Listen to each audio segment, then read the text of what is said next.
Hi, this is Callie Chappelle, and welcome to this video on how to prep a counterplan. This video is part of the Novice Go Fight Win Debate series, a series of videos dedicated to teaching novices how to do policy debate.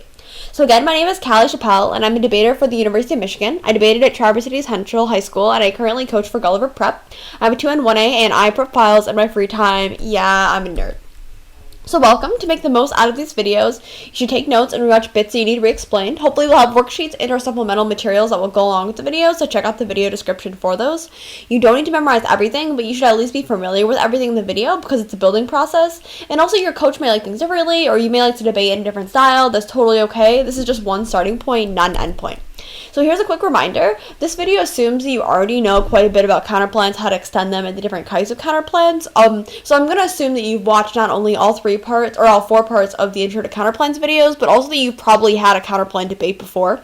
If you don't feel 100% confident on this topic, then you should definitely go back and rewatch those videos. And you should also, if you have not at least debated a counterplan at least once, in a practice debate or at a tournament, you should go and watch a counterplan demo debate so you understand intuitively how these things fit together. So preparation in a debate. Well, in a debate, you win arguments if you respond to all of your opponent's arguments, but how do you know what your opponents are going to say? Well, you want to prepare files with the most possible answers. Well, it sounds like a lot of work, but it's really not once you get the hang of it. It takes me, it takes me 3 to 4 hours, maybe 2 hours to prep a good file, so it's really not terrible. So what does a prep file look like? Well, let's take look at what it looks like, and I'm gonna use the referendums counterplan as an example. This was a counterplan that was written for last year's college debate topic. The reason why I'm using it is I don't want to give away any Gulliver trade secrets, and I also want to show you how I would prep one of my own files. There are a couple of key components. The first are pre-written overviews. Some people don't really like this, but I personally like to have it just as a crutch to make sure that I get all the information out that I need to in a really concise way. It also forces me to think about what I want to say before I even say it in a debate round. And second are extensions, are pre-written explanations of key cards. All the cards, or almost all the cards, should be already highlighted and should have a really organized structure. You need to know where everything is. It doesn't matter if you know what you're talking about. If you can't find it, it's not going to help you. So let's check out the main components of the referendums counterplan now. So I'm going to minimize this and go to the counterplan file. So as always, the counterplan is always in verbatim, right? And here we go. So I have my notes section at the top. This is a counterplan that I don't think Michigan ever ended up reading, so it's just kind of a throwaway counterplan. But yeah, so here's the 1NC. So again, of course, the 1NC has the plan tax, and it also has the solvency card. And then we have a solvency overview. So what the solvency overview does is explain what the counterplan does, and it also gives a quick, it also can mention what the net benefit is, but it doesn't have to be. It just explains what the counterplan's talking about, and then sometimes you'll read a couple more pieces of evidence. So what I like to do, because I'm like relatively fast, is I like to have some kind of card that gives a trick here, and then I like to give a variety of warrants about why the counterplan solves the AF. But if you're a novice, you're not probably gonna have enough time to do this, so I would just read maybe one more solvency card or no more solvency cards and move on to do the line by line. Also in this section, I like to have common answers. So Perm do both, obviously. They're going to make Perm do both if they're smart. So I like to have that right up here, and then also here some other answers to things that I know is going to happen. And then the second is a net benefit. So this counterplan has an internal net benefit. So I have the internal net benefit information right here. And we're going to talk about this in a little bit, but you're going to organize this internal net benefit since it functionally is a DA as like you'd prep a DA. So I just wanted to show you the structure where I have the 1NC, I have the 2NC solvency, then I have answers to various things right below. You can prep your file however you like. I just find that this is the structure that makes it easiest for me. So we took a look at the parts of the prep counterplan file. So let's actually talk about what these components include in detail. So the solvency overview. So remember the solvency, the counterplan is almost always extended in the 2NC. Sometimes you'll extend in the 1R, but usually I like to extend the counterplan in the 2NC. So it's called 2NC Solvency Overview. I usually have it as a header in verbatim, and it contains 4 big parts. The first thing is a quick explanation of what the counterplan does. Second, it's a specific explanation of how the counterplan solves a case advantage or advantages. And 3, say what the net benefit of the counterplan is. And then the 4th is read 1 to 2 more cards about how the counterplan solves the app. So I like to read, I read more than 2 cards on solvency usually, but if you're a novice, then 1 is more than sufficient. So we took a look at the solvency overview, and then the rest of the counterplan debate should be in the 2AC order. So, of course, when you extend the counterplan, you're going to be like, next on the counterplan, the judge will get out their counterplan flow, you'll do your solvency overview, and then you'll do the line by line exactly in 2AC order. And we looked at the key components. So let's talk about answering the Perm really quick.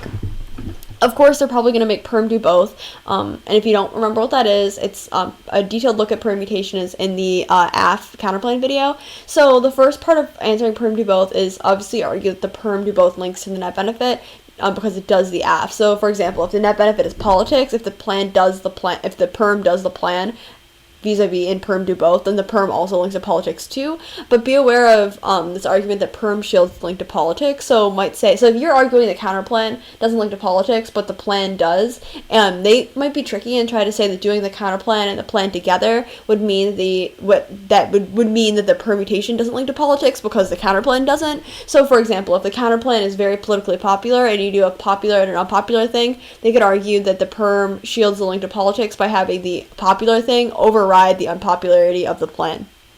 The second argument is you should say that Perm do both doesn't make sense for some reason. Remember when we talked about if it's mutually exclusive, you want to argue that the plan and the counterplan simply are mutually exclusive. So in that video we used the example of if my mom is standing on the Great Wall of China and my mom is also standing in front of me, she can't simultaneously give me a hug if she's in two places at once because she physically can't be in two places at once.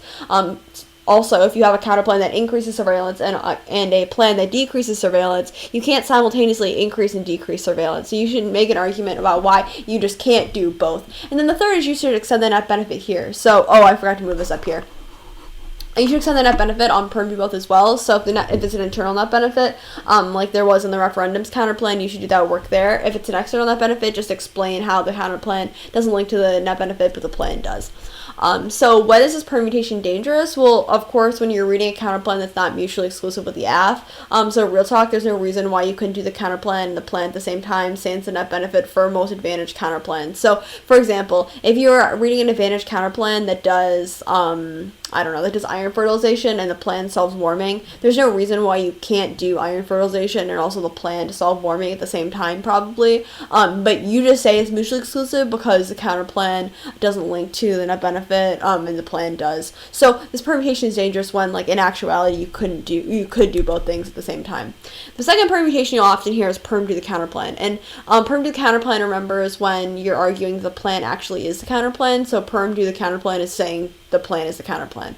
And you want to say two things. The first thing you want to say is Perm is severance. They sever out of a key component of the 1AC. So if the plan minus picks, remember plan inclusive counterplan, they sever whatever they pick out of. So for example, if they, the example that I used in the video when we were talking about picks was if the plan curtailed surveillance on metadata and the counterplan curtailed surveillance on all metadata except for foreign nationals, then the Perm would be severance because you can't, if you're doing the counterplan, you're doing everything about the plan except for one part, and that is illegitimate because it means that you can sever out a part of that plan. So that's all the arguments about why severance is bad. That'll be in that advanced counterplan theory lecture. On process counterplans, they'll sever out of immediacy and certainty. So the negative will argue that the plan has to be immediate and certain for to meet the definitions of should and resolved. And in a process counterplan, if it goes through some kind of additional process, if it goes through a committee, or if it has to be recommended by someone, then it's not certain that the plan will happen as an end result of that, like, committee or like some kind of procedure. And it also is not immediate because it will take a while for it to go through the committee or the process in question. So the process counterplan is distinct from the plan. And the last thing is the advantage counterplan. If they say Perm to the counterplan on an advantage counterplan, remember this is a counterplan that just does something completely different than the AF, then they sever out of their entire AF because the counterplan is not the plan and it could not be close to being the plan. And then second is make the rest of the violation like a T violation, which makes the AF not topical. So if you're saying, say they're right, the counterplan is actually the plan. Well, the counterplan's not topical, which means that, yeah, even if the plan is the counterplan, that means the plan is also not topical. And the last thing is answers too. So sometimes you can predict answers the other side will make to your argument, and then you can prescript answers. If you hear the AF team make an argument you haven't heard before, or you don't know how to answer it, then ask the judge about it, and then make a block directly after the round so you always have that again. And then write an analytic at the top, and then have a card, or just have a card. But I like to have the analytic and then the card just in case I'm running short on time. I at least have something that I know I can say, and I'm not taking time on my flow because I prepared it before the round. So answers 2 is kind of challenging because you never know what they're going to say against a counterplan. or really for anything for that matter. But I think even the practice of just thinking about what they could say and preparing answers to it is really good to make sure that you completely understand your argument. Further information, definitely watch the Intro to DAs parts 2 and 3 to better understand how to prep a strategic file, or check out the how to prep a DAs file to talk about how to extend and prep that net benefit. But in the meantime, good luck and go fight win.